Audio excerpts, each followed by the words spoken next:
Good evening to you and welcome to Team Talk. I'm Keilan Webster. Here's tonight's lineup. Kent Crusaders seal final day promotion. Lydia Greenway previews the upcoming cricket season. And James visits Canterbury's disabled football team. But first tonight, Kent Crusaders will be moving up a division for next season after securing promotion at the weekend. The Kent side left it until the final 2 games of the season to secure the Division 2 title. On Saturday they faced off against London West Side and picked up a 78-62 win. That victory ensured their promotion to Division 1 next season. But the league title was still up for grabs as they went into their game with Newcastle University on Sunday. The Crusaders managed a 67-71 away win on the night and walked away with the league trophy. In hockey, it was a mixed weekend for Kent sides. The women's team were in action on Saturday with Holcombe drawing 1-1 against Leicester, whilst Canterbury lost 2-1 to Birmingham. On Sunday there were vital games for the men. Holcombe secured their title playoff place with a 3-3 draw at Hampstead and Westminster. Canterbury lost 3-2 against Brooklands, and that result left them in the final relegation place, meaning they will have to play a relegation playoff against Conference East winners and Kent rivals Sevenoaks. And with the football season reaching its climax, it was another critical weekend for clubs across Kent. Here's a look at how they got on. We begin with a battle at the basement of the Ryman South. Chatham needed a win against visiting Guernsey to close the gap to 5 points on the Islanders. After 70 minutes, it was still goalless as the Green Lions introduced prolific striker Ross Allen. The frontman has an incredible goal record of 224 goals in just 203 games for Guernsey, but his decision to go travelling at the start of October has been part of the reason why they've struggled all season. So you might have thought it had taken some time to get up to speed, having not played for nearly 6 months. Instead, it took him just 24 seconds. Here he is, Ross Allen, on the ball, left foot effort towards Diome in the area, it's bounced and it's into the back of the net. Ross Allen, he's only been on a minute and already he's made the impact. It got worse for Chatham less than a minute later. Thomas Dodds crossed from the right-hand side, only for John Difford to comically turn the ball into his own net.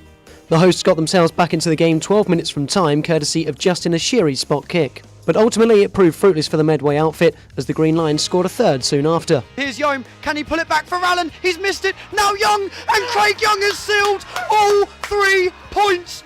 Green Lions, what a performance. And the crazy final 20 minutes wasn't done there. Ross Allen's return produced the fairy tale ending. Ross Allen cutting in onto his right foot. It's Ross Allen, and there it is for Ross. The 4-1 defeat means Chatham are now 11 points adrift of safety with just 6 games left to play.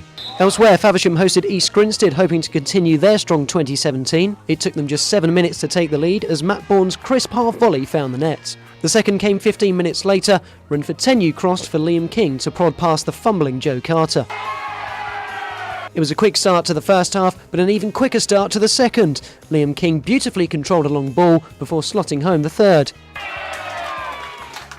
Faversham are 9th, 8 points off the playoffs with 5 games to play. In the rest of the south, Herne Bay were beaten by Carshalton, Sittingbourne lost at Casuals, Ramsgate edged out Godalming, and Hythe kept in the playoff picture with a slender win at South Park. Gillingham are now 19th in League One following a 1-0 reverse at home to Peterborough on Saturday. They're now dangerously just 3 points above the drop. In the National League, Ricky Miller scored twice on his return as Dover easily defeated Guiseley. Jamar Loza inspired Maidstone to a stunning comeback against Woking as his hat-trick helped them to come from 2-0 down to claim a big 3 points. Dover's win keeps them in with a shout of the playoffs. They're 2 points behind Aldershot with 2 games in hand. Maidstone are the form side in the National League, unbeaten in 7. They're now 4 points clear of the relegation zone. In the National League South, Ebbsfleet's title hopes were dealt a blow as they failed to get the better of 10-man Hampton. Margate couldn't hold on against Eastbourne and Dartford lost away at St Albans. Fleet are now 3 points behind Maidenhead with 6 games to play. Dartford sit securely in third. At the other end of the table, Margate are now 12 points adrift of safety. And finally, in the Ryman Premier, Folkestone conceded in the last minute at Lowestoft, whilst Tunbridge's playoff hopes were dealt a blow against Harlow. Kent Cricket Club announced today that star batsman Tammy Beaumont will captain their women's team for the upcoming season. She replaces the departed Charlotte Edwards in one of a number of changes ahead of the new campaign which starts at the end of April. Player and coach Lydia Greenway is optimistic they can still win trophies with the fresh faces they have in the squad. We've had obviously had quite a few changes within the team, and that's, we've always been a very successful team, and there's no reason why we can't aim to continue with that sort of theme. We've got a huge amount of young players coming through, and this year will be a big year for them as well in terms of taking on that responsibility when we've lost a couple of key players. So and also for our current England players to have that added responsibility as well. So I think it's just a case of everyone stepping up and making sure we have that continued success. And finally, Canterbury City's disabled football team are building up to their final few matches of the season. James Shaw paid them a visit. Canterbury City's disabled team are preparing for the final 2 games of football this season. They are currently mid-table in the top division of the Kent Disability League. Canterbury City FC have about 20 players playing for their squad. They have a range of disabilities and mental health issues. The B team are going to be promoted from the 3rd division this season. The Kent Disability League has around 50 teams across 4 divisions. Canterbury City train every Wednesday at Canterbury College. Canterbury City are working on ball retention and pressure today. At the other end of the court, it is about training the goalkeeper who suffers from cerebral palsy. The session finishes with a fun match that puts to practice the rest of the training session beforehand.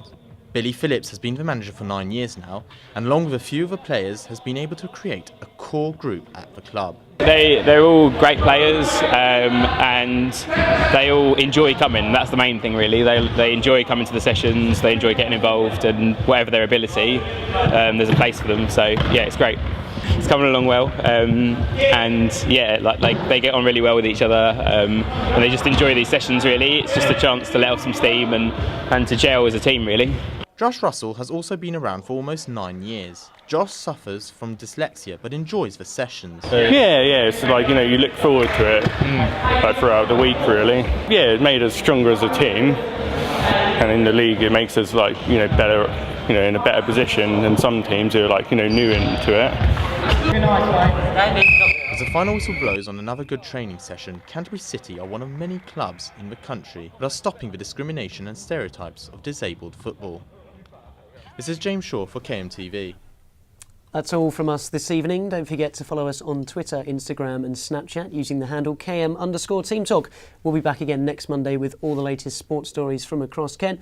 On next week's show, we'll be building up to the new county championship season and seeing how Kent are going to get on in the new campaign. They'll certainly be looking for promotion, and we'll also be featuring March's Goal of the Month. We'll see you next week. Until then, have a great week. Good night.